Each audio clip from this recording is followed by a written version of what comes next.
Aujourd'hui, donc, nous avons la chance d'avoir Caroline Gervais qui est venue nous parler de la démarche FFSD et comment on peut accompagner à la fois les individus et les organisations qui s'engagent dans la transition. Donc, comment on peut aujourd'hui rebondir.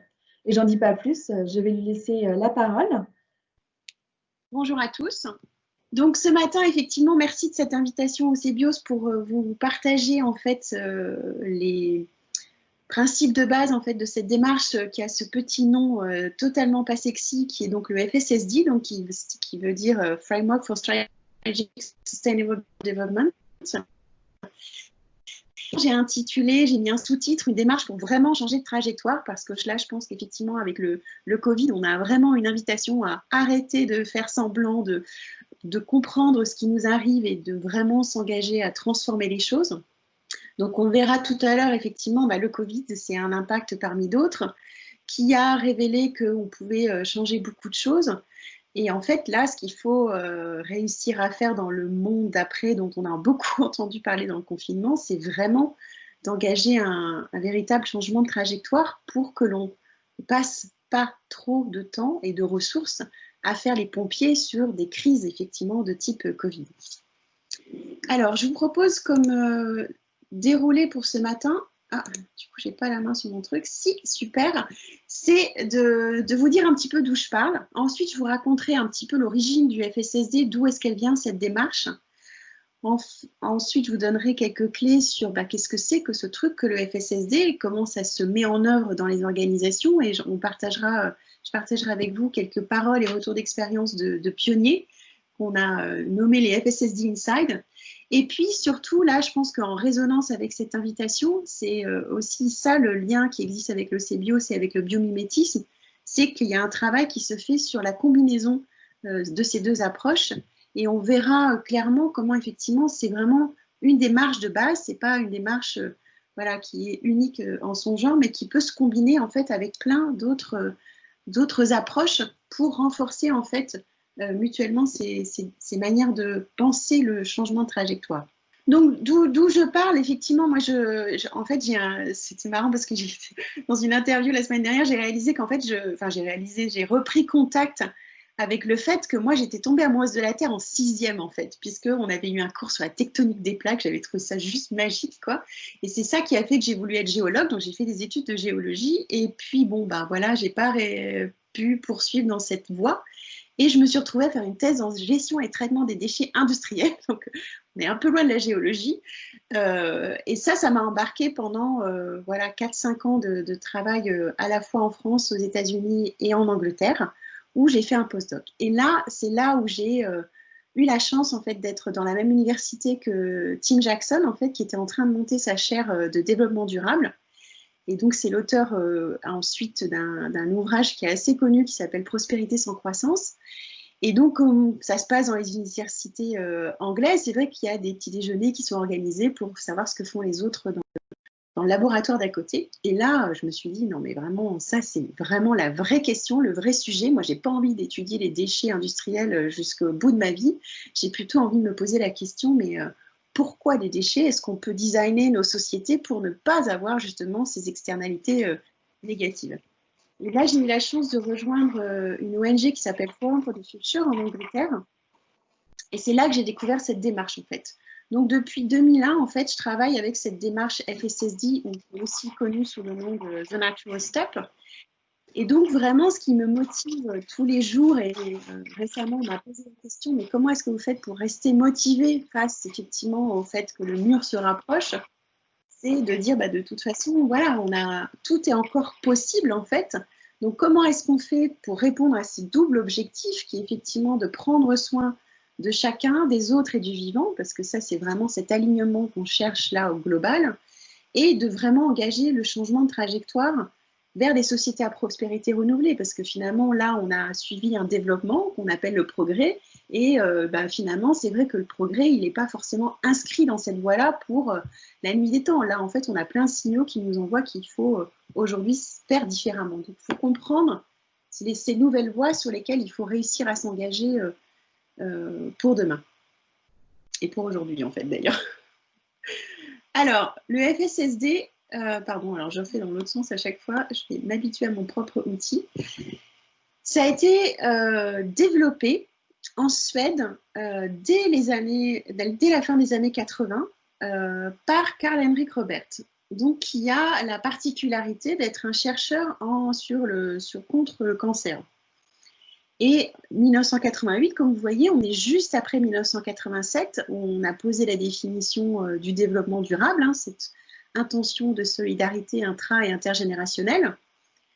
Et en fait, effectivement, voilà, lui, il a aussi une appétence pour ces sujets-là. Et avec son regard de chercheur contre le cancer, il se concentre sur ce sujet. Et ce qu'il observe et résume dans cette citation que je vous ai mise de 1988, il dit, mais en fait, comment est-ce qu'on va pouvoir faire quoi que ce soit de vraiment efficace, parce qu'on n'a pas vraiment de définition de qu'est-ce que c'est la sustainability écologique et sociale, et comment est-ce qu'on peut s'organiser pour planifier nos transformations si on ne sait pas où est-ce qu'on cherche à aller ensemble. Et je vous ai mis à côté une autre citation de lui de 2017, en fait, qui est extraite d'une publication qui revient justement sur les 30 ans du développement de cette démarche et de sa mise en œuvre, en fait, dans des contextes divers et variés, d'entreprises, de territoires, de développement de produits, enfin, on verra quelques exemples tout à l'heure, et où il repose ce constat, en fait, qu'effectivement, cette transition, ou ces transitions multiples que l'on doit réussir à faire ensemble, c'est extrêmement complexe, plutôt, et ça va nous demander de collaborer, c'est-à-dire qu'on n'a pas un super-héros qui va sortir et qui va avoir la solution et qui va nous dire, bah, voilà le chemin. Il va falloir qu'on arrive à coordonner des représentations, des valeurs, des disciplines différentes, des secteurs d'activité différents, parce que tout doit bouger. C'est-à-dire qu'aujourd'hui, on a quelques pionniers qui éclairent les voies, mais si le système ne se transforme pas dans sa globalité, on ne va pas réussir à atterrir, en fait. Et donc, repose l'intérêt, effectivement, d'avoir une définition concrète du développement durable, et c'est ce qu'on va voir, et effectivement, cette logique par le futur souhaité que je vais vous présenter un peu plus en détail plus loin. Alors, comme je vous disais, il part de la définition Baudelaire en disant, ben voilà, on a cette définition, donc ça, c'est quelque chose qui nous rassemble, c'est une histoire qu'on se raconte finalement en tant qu'humanité sur laquelle on s'est mis d'accord et qui nous engage. Après, concrètement, comment est-ce qu'on opérationnalise ça? Donc lui, les questions qui se posent, c'est de se dire, mais si c'est ce que nous voulons, à quelles conditions est-ce que c'est possible? D'être conscient qu'on dépend de systèmes socio-écologiques pour répondre à nos besoins humains, et je reviendrai un petit peu là-dessus tout à l'heure sur de quels besoins humains on parle et comment est-ce qu'on travaille les besoins humains. Et donc les deux questions, c'est finalement quels sont les aspects essentiels qui doivent être maintenus ou restaurés dans ces systèmes socio-écologiques, parce qu'on a déjà engagé une dégradation de ces systèmes. Et la question clé, c'est quels sont les mécanismes qui dégradent ces aspects essentiels. Et c'est là où j'ai récemment appris, parce qu'en fait, je n'avais pas compris ça dans qu'est-ce qui avait enclenché pour lui cette manière de penser, c'est qu'il a fait le parallèle entre la recherche contre le cancer et cette manière d'aborder ce sujet du développement durable. C'est-à-dire que lui, il a été actif dans la recherche contre le cancer pendant des années. Et pendant des années, il dit, finalement, on ne savait pas quelle était la source du cancer. Donc, en fait, on voyait des symptômes divers et variés. On cherchait des traitements, mais en fait, rien n'a été facile jusqu'au moment où on a compris quelle était la source des cancers. Et du coup, à partir de là, la question de la recherche contre le cancer était beaucoup plus simple, puisqu'on a dit, OK, il faut tuer cette cellule souche sans tuer la personne qui a cette cellule. Et donc, il a pris cette logique-là pour l'appliquer, vous le verrez tout à l'heure, sur cette démarche-là, en disant, si on traite les symptômes, c'est-à-dire les impacts, l'ensemble des externalités, en fait, on a toujours une longueur de retard, parce qu'on est en réaction, alors que finalement, peut-être si on a une clarté sur ce qu'est la source de la non-durabilité de nos sociétés, ça va déjà nous permettre de coopérer, parce qu'on sait quels sont les objets sur lesquels il va falloir qu'on se concentre, et puis ça va être beaucoup plus efficace pour effectivement transformer les choses, parce qu'on va pouvoir être proactif. Alors, Je sais pas ce que j'ai fait. Oui. Donc, cette démarche, elle a été développée donc en 1988. Lui s'est mis dans cette mission. En fait, il s'est posé cette mission en disant, OK, qu'est-ce que je peux proposer comme langage commun pour parler de développement durable? C'est quoi la source de la non-durabilité de nos sociétés? Et il est aussi assez intéressant parce qu'en fait, il avait aussi, ce qu'il a aussi importé, si on veut, de son expérience de recherche contre le cancer et de soins des personnes malades, c'est de se dire, mais en fait, à la base, les gens sont merveilleux, comme il dit. Et donc, c'est pas que l'on n'est pas attentif ou que l'on souhaite dégrader le système, c'est qu'en fait, on n'a pas compris. Et le parallèle qu'il fait, c'est de dire, quand une personne est malade, on arrive à coordonner des corps de métier, des familles, des gens extérieurs. Enfin, voilà, tout le monde est concentré sur ce problème qui est bien identifié, qui est la personne malade. Et donc, en disant, finalement, pourquoi est-ce que les gens n'arrivent peut-être pas à aborder ce sujet-là? C'est que finalement, on part du développement durable un peu par tous les bouts, avec différentes perspectives. On est d'accord, pas d'accord, enfin voilà. Et donc, c'est pas évident pour tout un chacun de cerner quel est le sujet pour être acteur de ce qu'il faudrait faire différemment. Donc, il a écrit une première version en fait de ce qui est le contenu de cette démarche aujourd'hui, et puis il l'a fait lire par d'autres scientifiques et il a itéré, il s'est pas découragé, ça a été une 21 versions comme ça. Et donc là, ce que vous voyez, je trouve que j'ai retrouvé cette photo il n'y a pas très longtemps là, dans un voyage que j'ai pu faire là-bas à plusieurs reprises. Il a du coup, été voir les entreprises, le roi de Suède, enfin bon, il y a toute une histoire comme ça en disant, et nous et les scientifiques, on a développé un langage commun, est-ce que si vous réussissez, vous seriez d'accord de vous joindre à nous? Et donc, tous les foyers suédois ont reçu, en 1989, un petit livret et une cassette audio, vous voyez les cassettes audio là qu'on ne voit plus jamais dans nos vies, donc les 6 millions de foyers suédois ont reçu ça, quoi. Donc la particularité de cette démarche, c'est qu'elle est donc systémique, parce qu'effectivement, on a découpé le monde en parties pour le comprendre. Donc là, il faut redonner une perspective globale. Et là, en fait, l'enjeu aujourd'hui, c'est qu'à nouveau, on a redécoupé les problèmes en morceaux, c'est-à-dire qu'on traite le climat, la biodiversité. Et donc, c'est essentiel que, bien sûr, il va y avoir des solutions qui vont être diverses et variées, mais c'est essentiel quand on réfléchit à des solutions de biodiversité ou climat, on ne fasse pas...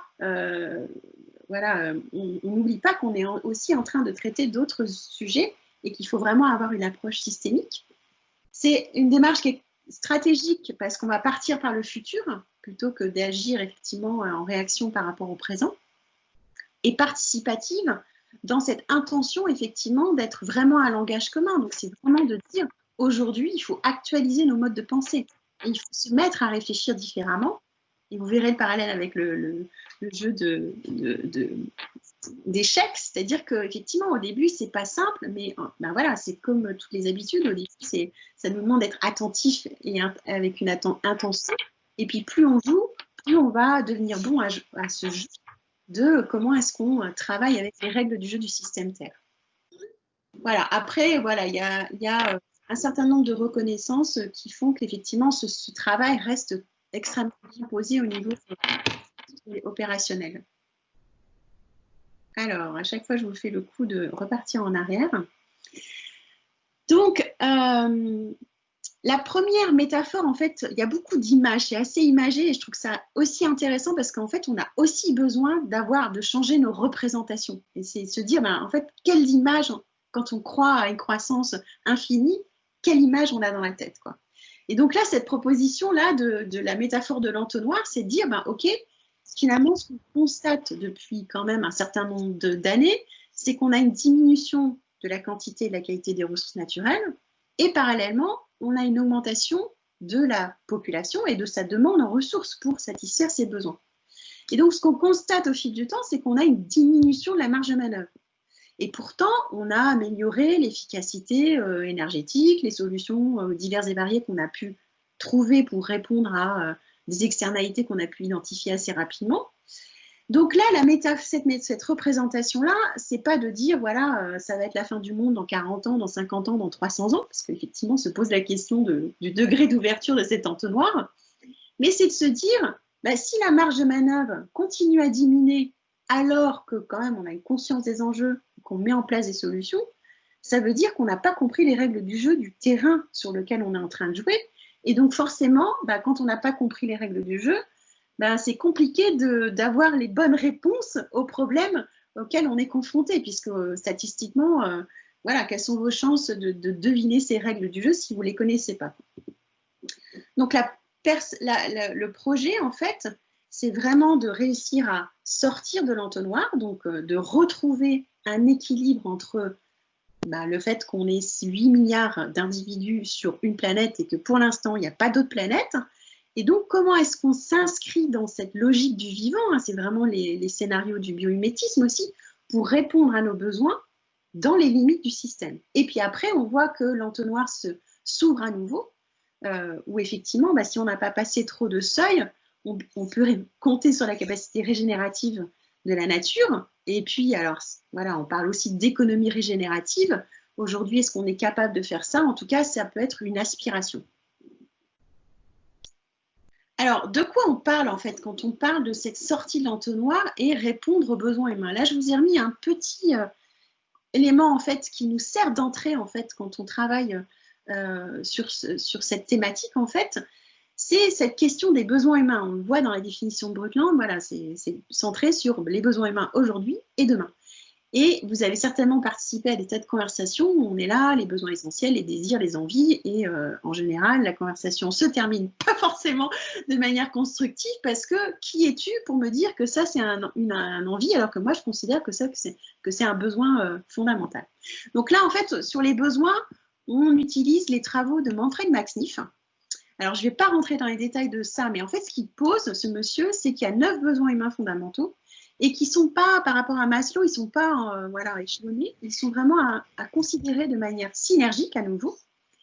Et là où ses travaux sont super intéressants, c'est que lui, il dit, finalement, ce qui est challengé, ce n'est pas les besoins, c'est la manière dont on va répondre à nos besoins.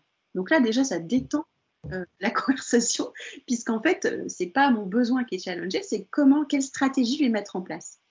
Et là, je vous ai mis la synthèse de ces travaux, qui est de dire finalement une organisation, ou un territoire, ou une municipalité va mettre en œuvre des choses pour répondre aux besoins de sa population, de ses clients, de ses usagers. Et cette solution de premier objectif, elle a en général des externalités. Parce qu'effectivement, tant qu'on n'a pas compris les règles du jeu, on manœuvre avec ce qu'on a compris, quoi. Et donc lui, ce qu'il fait, c'est qu'il qualifie, donc il a les besoins, répondre aux besoins et la qualité de la réponse aux besoins. Et donc, il y a une graduation plus subtile que de 1 que ces deux que je vous présente, mais on peut dire aujourd'hui qu'on a des réponses qui sont globalement destructives. C'est-à-dire qu'on répond aux besoins que l'on vise, mais dans la manière dont on choisit de répondre à ce besoin, on n'est pas sûr de pouvoir continuer à répondre à ce besoin au long cours, et en plus, on dégrade notre capacité à répondre aux autres besoins. Donc, clairement, ce n'est pas une stratégie développement durable, puisque l'idée, c'est de pouvoir continuer à jouer sur le système Terre. Donc, l'autre, ce vers quoi il faut tendre, en fait, c'est de développer des réponses synergiques. C'est-à-dire que la manière dont je vais choisir de répondre à ce besoin me permet d'être sécurisé que je vais pouvoir répondre à ce besoin au long cours et éventuellement de répondre à d'autres besoins en même temps. Donc, la transformation dans laquelle on s'engage, en fait, le défi qui nous est posé aujourd'hui et l'intelligence sur laquelle on doit se concentrer, c'est comment est-ce qu'on passe de réponses globalement destructives à des réponses globalement synergiques. Donc, une fois que vous êtes là, on revient sur la même question que tout à l'heure, c'est qu'est-ce que ça veut dire des réponses globalement synergiques? Ça veut dire qu'il faut que vous ayez compris les règles du jeu, du système dans lequel vous êtes. Donc là, l'essence de la démarche FSSI va être résumée dans cette diapo, c'est de dire aujourd'hui, nous sommes les sociétés qui avons développé des modes de réponse à nos besoins. Et en fait, on génère des externalités. Donc, on peut dire métaphoriquement qu'on se prend la tête dans les parois de l'entonnoir. Et là, comme on est des humains, on est super créatifs et inventifs. On ne va pas y rester comme ça. On va développer des solutions à ce problème.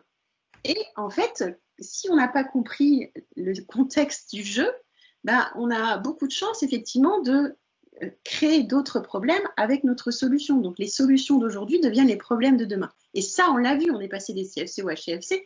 Il y en a un petit peu comme ça dans la course à l'échalote en permanence, qui est effectivement extrêmement énergivore. C'est-à-dire que cette énergie du pompier qui est toujours en train de réagir sur les crises, c'est vraiment pas la stratégie au long cours en termes de s'inscrire dans le vivant. Donc là, la proposition, c'est de dire, OK, on va partir par le futur dans lequel on a réussi.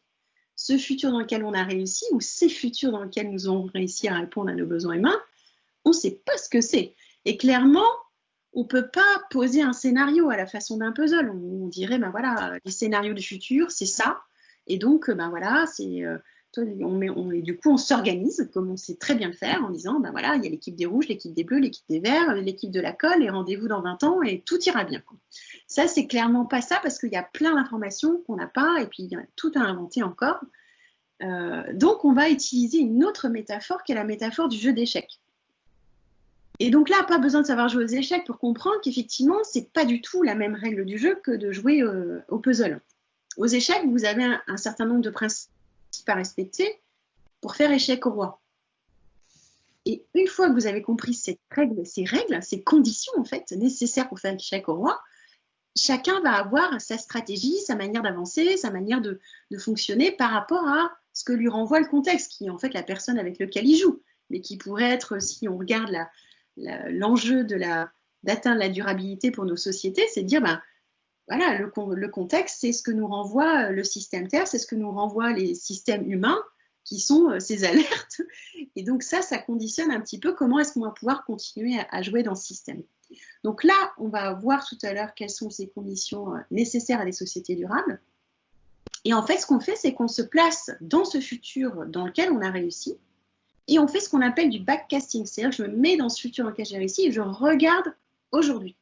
Et ça, c'est effectivement ce qui fait que ça va être stratégique. C'est-à-dire que je vais voir les problèmes que tout le monde voit aujourd'hui, ça c'est le minimum, hein, mais je vais voir aussi tous ceux qui sont dans les tuyaux, qui ne sont pas forcément encore révélés ou reconnus. Et c'est là où on n'a pas forcément la réponse aux questions, mais en tout cas, on a les vraies questions qu'il faut se poser. Donc, on va voir tout à l'heure qu'en termes d'investissement, de choix, d'orientation, effectivement, c'est intéressant d'avoir ce pas d'avance sur véritablement quelle est la question à laquelle il faut que je réussisse à répondre au long cours. Et ça va nous permettre effectivement de cheminer avec un scénario qui va être beaucoup plus sécurisant, parce qu'en fait, on passe de la navigation à vue, genre je navigue à vue, je me prends un caillou, je change de direction, et si j'ai pas de carte et je sais pas où est-ce que je suis en train d'opérer, j'ai beaucoup de chances de me reprendre un caillou, quoi. À moins effectivement d'être vraiment, vraiment à l'avant du bateau et de voir. Mais en fait, au moment où je suis à l'avant du bateau, ça veut dire que j'ai déjà investi, j'ai déjà engagé des manières de faire, j'ai déjà formé des gens. Et donc, ma difficulté à changer de trajectoire, elle va être plus importante que si j'avais ma boussole, mon compas, et que je naviguais en sachant où je veux aller, qui était effectivement la mission de dire, on peut être stratégique si on sait vraiment où on veut aller, quoi.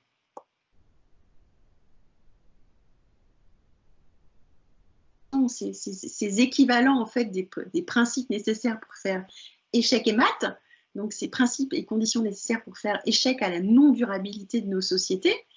La question qui a été posée, c'est ce que je vous ai déjà mis en avant tout à l'heure, c'est par rapport à cette définition de Brundtland, quels sont les aspects essentiels d'un système socio-écologique fonctionnel, et du coup, à partir de là, quels sont les mécanismes sources par lesquels nous, humains, dans la manière dont nous répondons à nos besoins, on dégrade ce système, en fait, qui n'est pas forcément intentionnel au début, qui est vraiment, mais c'est de dire, OK, par cette manière d'agir, on dégrade, on ouvre, on ne respecte pas ces conditions. Et effectivement, la métaphore qu'on peut utiliser à nouveau, là, c'est de dire, voilà, quand la baignoire déborde, en fait, la bonne stratégie, c'est de fermer les robinets, quoi. Et là, en fait, on est vraiment dans une société qui est en train d'ouvrir la bonde, de se dire je sauve la moquette de la salle de bain, je sauve les escaliers, j'éponge ici ou là. Alors, savoir où sont les robinets, ça ne veut pas dire que vous êtes capable de fermer ces robinets, mais c'est évident que de savoir à quelles contraintes vous êtes réellement soumis vous permet effectivement de développer des solutions qui vont être a priori mieux adaptées à ce système. Donc là, sur une présentation comme ça, je n'ai pas le temps de rentrer dans le détail de ce qui justifie en fait ce que je vous pose là, qui sont ces 8 conditions nécessaires à des sociétés durables. Mais sachez qu'elles ont été définies exactement par ce type de questionnement. Et en fait, il y a 3 conditions qui relèvent de la manière dont nous, humains, en répondant à nos besoins, on interagit avec le système écologique qui fait que l'on crée derrière la multiplicité des impacts que l'on connaît aujourd'hui. Et donc la formulation est extrêmement importante, parce que des fois on voit, voilà, on comprend un peu les principes et puis on met, ah ben oui, ça c'est les trucs pour les déchets, ça c'est les trucs pour les trucs produits par la société. Et donc non, ça marche pas, quoi. Moi je peux vous dire qu'au début, quand j'ai découvert cette démarche donc en Angleterre en 2001, je me suis dit, bon, ils sont sympas avec leurs principes, mais ça dit quoi? Qu'est-ce que ça permet en fait? Et vraiment, si vous vous y attachez et que vous y revenez de manière systématique quand vous êtes un peu perdu par rapport à des choix ou des orientations, il y a une vraie valeur et on va voir effectivement qu'est-ce qui fait que cette manière de définir les conditions nécessaires des sociétés durables est vraiment un point d'ancrage solide dans la complexité à laquelle on a affaire aujourd'hui. Et donc j'insiste aussi pour les besoins par rapport à la manière effectivement de dégrader les capacités sociales, c'est vraiment cette manière de poser des obstacles structurels. Donc là, il y aurait plein de choses à dire, mais je vous laisserai découvrir ça par vous-même. Alors, ce qui peut être étonnant, effectivement, au début, c'est de dire, mais ils sont formulés de manière négative, en fait. Donc, pourquoi est-ce qu'ils sont formulés de manière négative? Et ça, on a eu plein de fois cette conversation, notamment avec Tariq, et c'est là où, effectivement, se trouve la synergie avec le biomimétisme, c'est que la seule intention de ce langage commun, c'est de définir les limites du terrain de jeu. C'est-à-dire que vous êtes dedans, au-delà de ça, vous n'êtes plus dans la durabilité. Donc, ça définit par essence tout ce qui est à l'intérieur. Et à l'intérieur de ce terrain, vous pouvez développer plein de stratégies, d'où par exemple, faire appel au principe du vivant, quand on est sur la clé du biomimétisme. Et puis aussi, c'est de dire, ben, finalement, c'est comme ça qu'on fonctionne. C'est-à-dire que quand vous êtes avec un enfant, vous n'allez pas lui dire tout ce qu'il peut faire. En fait, au fur et à mesure où il va grandir en fonction de son âge, bon, c'est vous qui êtes le garant de sa sécurité, mais vous allez aussi lui expliquer petit à petit, ben, ça, non, ça, c'est pas possible. Mais après, là-dedans, lui, il va opérer des possibles. Et puis, ben, de temps en temps, il va aller un peu trop loin. Donc là, vous allez redire, ben, non, ça, c'est pas possible. Et donc, effectivement, quand on est en train de développer des solutions, c'est beaucoup plus efficace, en fait, de nous donner les limites dans lesquelles il faut qu'on s'inscrive que de nous dire ce qui est possible. Parce que sinon, ça limite, en fait, la manière dont on va pouvoir chacun s'emparer de ses limites pour inventer des solutions. Et c'est ça, aujourd'hui, l'enjeu, c'est pas de dire, voilà, des listes à la Prévert de ce qu'il faudrait faire, mais de mettre chacun en capacité d'être auteur de futurs possibles. Alors là, c'est juste pour revenir cette histoire, voilà, de regarder les choses en amont, ou de regarder les choses en aval ou de regarder les choses en amont. Et effectivement, c'est ça qui est un peu surprenant. Alors, je ne sais pas, voilà, qui sont les auditeurs aujourd'hui, s'ils sont les experts déjà du développement durable, parce qu'il peut être un peu challengeant, en fait, au début. C'est effectivement beaucoup d'approches en développement durable travaillent par les impacts. Et là, en fait, on prend le contre-pied de ça, on travaille par la source des impacts. Donc, au début, c'est un peu déstabilisant. Mais en fait, on retrouve ces impacts à la fin, hein, ils sont là, parce que ça, c'est la réalité de ce qu'on constate. Mais voilà, je vous ai montré ici dans cet exemple, voilà, de dire, ben, le changement climatique, c'est un impact. Le Covid, c'est un impact. Et qui est là le résultat d'un certain nombre d'interactions, de choses qu'on a fait en amont, à la source, dans les choix de développement qu'on a fait. D'accord? Et donc, on fait ce lien, en fait, cet aller-retour en permanence. Mais c'est effectivement parce que vous regardez par la source des impacts que vous allez voir des choses que vous n'avez pas forcément encore vues aujourd'hui en considérant les choses, en listant uniquement les impacts. Alors, qu'est-ce qui fait, et là c'est un peu de science dure, mais je trouve que c'est important de le poser parce qu'en fait, je vous ai mis le petit bonhomme là de l'astronaute qui contemple la Terre. Et c'est vrai que pendant longtemps, moi je disais, mais attendez les gars, on est allé sur la Lune. Quand on a décidé d'aller sur la Lune, on a mis 8 ans. Donc décidons de rester sur Terre et puis rendez-vous dans 8 ans, quoi. Et en fait, c'est pas la même chose d'aller sur la Lune que de rester sur Terre. Aller sur la Lune, ça relève du monde du compliqué. C'est-à-dire que c'est un... J'exagère certainement en disant ça, mais c'est un gros calcul en fait. Et c'est vrai qu'on a structuré nos sociétés avec cet esprit. C'est-à-dire qu'on a découpé les choses, on a mis dans des cases, on a tout compris. Et puis en fait, on a un peu oublié la complexité. Et là, quand on est sur les principes du vivant, biomimétisme, on est en plein dans cette complexité. Et être humain sur la planète Terre et répondre de manière synergique à nos besoins, c'est être dans la complexité, quoi. Donc aujourd'hui, on ne va pas y couper, on ne peut pas répondre à des problèmes complexes avec un mindset de compliqué, quoi. Donc il faut qu'on puisse naviguer de l'un à l'autre. Et en fait, là, ces principes, en fait, bien sûr, ils ne vous donnent pas la solution.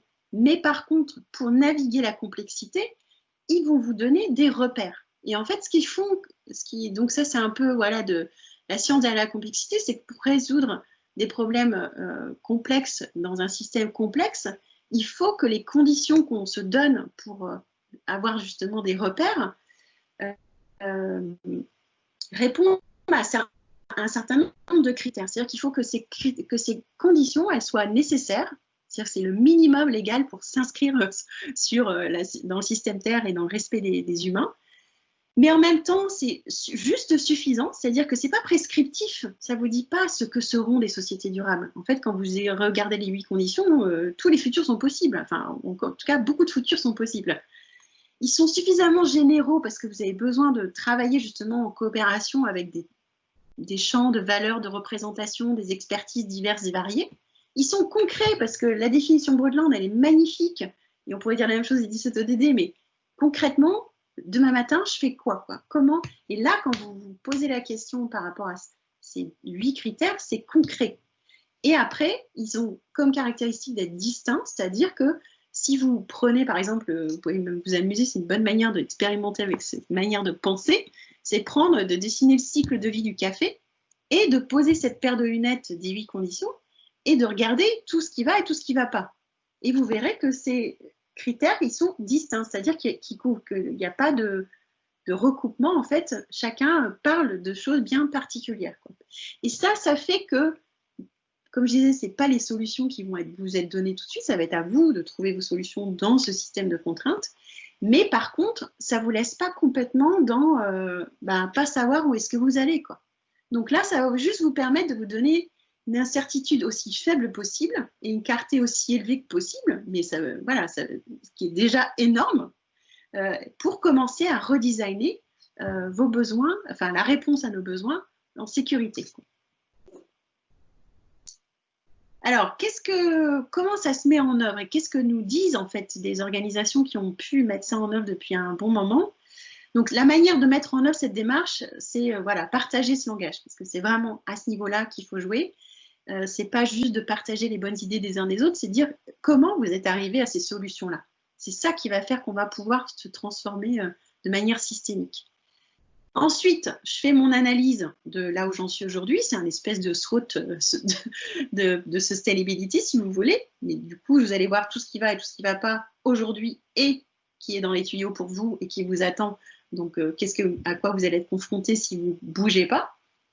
L'étape C, classique, je sais où je suis, je sais où je veux aller, je sais où je suis. Bon, c'est quoi les possibilités? Période de moment de divergence. Et puis après, surtout, sur toutes les idées que vous allez avoir, vous allez vous reposer à nouveau 3 questions. Est-ce que ça va dans la bonne direction? C'est-à-dire, j'analyse toutes les idées par rapport à ces 8 conditions. Et là, on revient sur la métaphore du jeu d'échecs, c'est-à-dire que quand vous jouez aux échecs, vous ne savez pas les 35 coups qu'il va falloir faire pour faire échec au roi. Mais vous avez souvent, vu le contexte, une visibilité sur 1 ou 2 ou 3 tours possibles, en fait. Et donc, c'est bien ça l'idée, c'est de dire, j'analyse toutes mes idées par rapport à ces 8 conditions, mais il y en a peut-être 2 ou 3 qui sont à peu près équivalentes. Du coup, ma deuxième question, c'est, ça serait quoi le coup d'après? Est-ce que c'est une plateforme flexible? Et puis après, la question, bien sûr, qu'il faut toujours prendre en compte, c'est est-ce que c'est bon pour le business? Alors ça peut être 1000 raisons, ça peut être un ROI direct, ça peut être vos capacités en interne, ça peut être la capacité de votre filière, ça peut être plein de critères qui font que vous, organisation, dans votre contexte, dans votre singularité, vous êtes capable de répondre à ces challenges de cette manière-là. Donc on voit effectivement une liberté dans un cadre. Alors, retour d'une organisation. Là, moi, j'ai mis le groupe Millet en avant parce qu'en fait, c'est la première entreprise en France qui a joué avec cette démarche. Et quand je dis jouer, en fait, c'est parce que là, en rediscutant récemment avec Karl-Henrik, c'est vrai qu'il dit vraiment, mais en fait, on peut commencer à jouer, là, demain matin, tout à l'heure, vous pouvez commencer à jouer avec cette logique-là.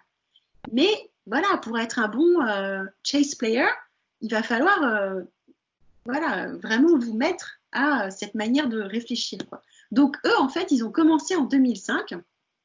Et effectivement, au début, c'est comme on apprend à faire du vélo, quoi. Il faut quelqu'un qui vous tienne, qui vous repose les bonnes questions, qui s'assure que vous n'avez pas à moitié compris comment ça marche, que vous regardez bien loin. Enfin, voilà, tous ces critères-là.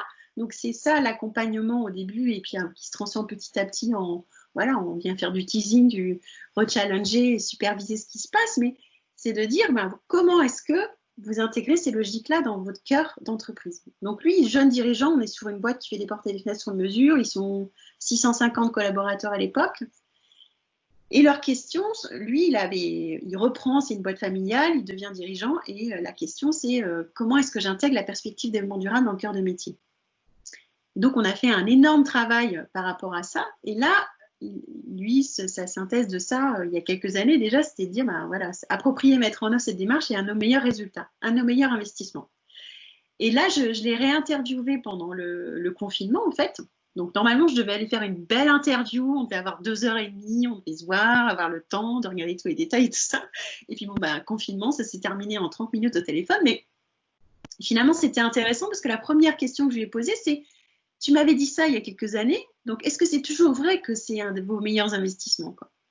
Et par rapport à cette crise, lui, il me dit, mais en fait, moi, je n'ai pas envie de te répondre directement à cette question comme ça, parce qu'en fait, finalement, ça me renvoie à ce dont tu nous avais parlé en 2005, qui était de dire, il y a une stabilité plus grande, en fait, et une agilité plus grande des organisations qui ont un engagement, une responsabilité sociale plus grande que les autres, quoi. Et du coup, qui font qu'ils sont plus agiles, parce que finalement, dealer avec une crise comme le Covid, là, on est dans l'énergie du pompier, on n'est pas dans le temps long, mais en même temps, si on peut inscrire ce temps long dedans, en tout cas, de ne pas faire que réagir, mais du coup, de aussi prendre une respiration pour regarder plus loin, il dit, voilà, moi, c'est ce qu'on constate depuis des années, c'est-à-dire qu'aujourd'hui, on a un chiffre, une croissance, en fait, qui est le double de celle de notre secteur, parce qu'effectivement, on a compris ces règles du jeu, et en fait, on n'arrête pas de le renouveler, de le mettre en œuvre dans notre organisation, et donc, ça reste, bien sûr, notre meilleur investissement. Donc là, vous pouvez le voir en argent, mais surtout, c'est aussi en investissement temps. C'est-à-dire, comment est-ce que les collaborateurs, aujourd'hui, tous les collaborateurs de cette boîte, et je ne les ai jamais tous rencontrés, ça c'est garanti, ont vraiment intégré ces logiques-là dans leur mode de pensée, quoi. Et du coup, je voulais juste vous mettre en avant, parce qu'en fait, on est en plein dans la loi Pacte, là, et effectivement, ce challenge sur la raison d'être. Et je dis, alors, comment ça se passe pour vous, la loi Pacte et tout? Il dit, mais en fait, nous, on a écrit notre vision et notre raison d'être en 2005, en fait.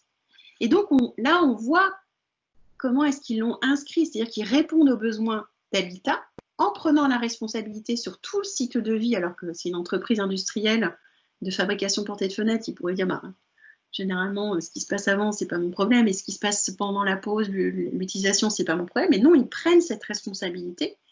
Et là, on peut rigoler en disant, voilà, on commercialise des ouvertures et des fermetures. Attendez, les gars, vous faites des portes et des fenêtres, c'est quoi ce truc d'ouverture et de fermeture? C'est un peu, vous sentez d'être poète. Et en fait, ça leur a permis en fait de décaler justement et d'enrichir les options pour répondre aux besoins de leurs clients, qui est de dire, c'est un peu le lien avec l'économie de la fonctionnalité, si vous voulez, c'est de dire, soit je réponds, soit je suis un vendeur de radiateurs, soit je suis un vendeur de confort thermique. Et là, je vends des ouvertures et des fermetures, et ça leur a permis, en fait, d'inscrire d'autres entreprises. Alors, je vois que le temps file en plus, je suis beaucoup plus long que ce que j'avais prévu, donc je ne vais pas revenir sur le détail de tout ce qu'ils ont pu faire. Et la deuxième aspect que j'ai regardé avec eux, c'est aussi de regarder en lien avec l'économie, la loi sur l'économie circulaire, qui du coup étend le nombre de produits qui vont tomber sur cette responsabilité étendue des producteurs. Donc, qui veut dire que lui, dans le bâtiment, effectivement, ces produits vont être imposés, c'est à partir de 2023, je crois. Il dit, mais c'est pareil, nous, depuis 2006, en fait, on sait que 80% de notre marché, c'est remplacer, en fait, des portes et des fenêtres. Donc, depuis 2006, on récupère toutes les portes et les fenêtres, et ça leur a bien posé plein de problèmes, mais aujourd'hui, ils ont redéfini les différents critères qui leur permettent d'utiliser ces ressources-là de manière efficace, quoi. Alors là, je vais passer par rapport à ça.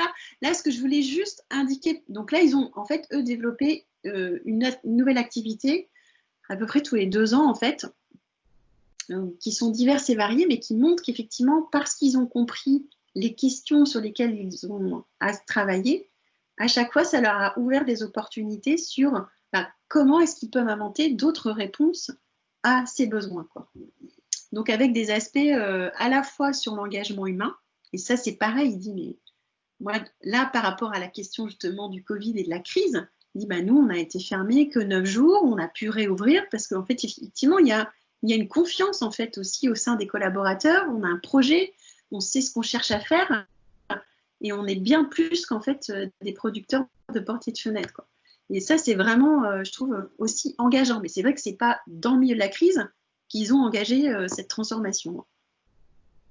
Là, je vais passer vite là-dessus, mais c'est juste pour pointer du doigt comment ça permet une coopération pour engager la transformation d'une filière. Donc, même logique que ce qu'on a vu tout à l'heure, mais là, vous allez partir sur une campagne de Greenpeace qui va faire qu'il y a une boîte qui va prendre le relais et puis qui va se dire, moi, j'ai fait tout ce que j'ai pu, mais en fait, je dépends des gens en aval et en amont. Donc là, on a fait des ateliers pour, effectivement, les clients, les fournisseurs, pour que tout le monde rentre dans cette même logique. Qui ne dit pas ce que chacun doit faire, qui dit, voilà, ça, c'est les règles du jeu. Donc là-dedans, qu'est-ce que vous pouvez inventer? Qu'est-ce qu'on peut inventer ensemble? Quels sont vos problèmes? Comment est-ce qu'on peut cheminer ensemble, quoi. Et donc là, c'est juste pour vous montrer cet effet de filière. Le truc du milieu, la Leading Change, ça, c'est 14 entreprises de la chimie qui bossent ensemble parce que la marche de transformation est tellement haute que la compétition, c'est cool, mais la coopération, c'est quand même bien moins énergivore et beaucoup plus efficace. Et là, vous voyez l'exemple de Interface, qui était un autre exemple que je voulais évoquer, mais je ne vais pas l'évoquer, de toute façon, vous le connaissez. Mais là, c'est intéressant parce qu'ils refont une rétrospective sur d'où ils viennent. Et eux, au départ, les 2 clés qu'ils ont combinées, c'était FSSD et biomimétisme. Et donc ça, vous pouvez aller, j'ai mis le lien de la page, qui a fait qu'effectivement, cette boîte-là, elle est carrément en avance de phase, c'est-à-dire qu'elle avait posé en 1994 qu'en 2020, elle serait une entreprise restaurative. Et depuis 2 ans, ils ont lancé une campagne où ils inversent complètement la logique en disant Climate Take Back. Donc, ce n'est pas de se protéger par rapport au contexte. Et ça, je ne vous ai pas évoqué ça. C'est effectivement, je ne vais pas être future-proof, dire que voilà, je ne veux pas entendre le contexte, mais je vais être future-fit, je lis le contexte. Et du coup, j'opère là-dedans de manière agile parce qu'on a quand même été sur la Lune, finalement. Ça, je voulais évoquer donc des territoires. Et ce que je voulais voir avec vous, c'était cette idée effectivement d'une démarche de base et des combinaisons variées. Et ça, voilà, c'est un travail qui a été fait depuis le début. Donc, c'est vraiment là où il faut voir que cette démarche, ce n'est pas une démarche qui est exclusive par rapport à d'autres processus. Et que ce travail-là, il a été fait pour l'UNEP dès la fin des années 90. Donc là, il y a 2 articles, en fait, où on lui a demandé à Carl-Henric de coordonner des ateliers, justement, pour voir comment est-ce que toutes ces choses peuvent être travaillées ensemble et permettre aux personnes de se repérer dans la multiplicité des objets. Et ça a permis effectivement de développer cette représentation en 5 niveaux, de dire c'est quoi le système, c'est quoi réussir un système. À partir de là, quelle stratégie j'ai développée, quelle action et quel outil. Et ça, aujourd'hui, c'est essentiel parce que du coup, on peut positionner les différentes démarches à différents niveaux. Et ça veut dire que quand on est une organisation, en fait, on va pouvoir picorer pour justement dire, là, je suis sur le succès, sur la stratégie, sur les actions et les outils.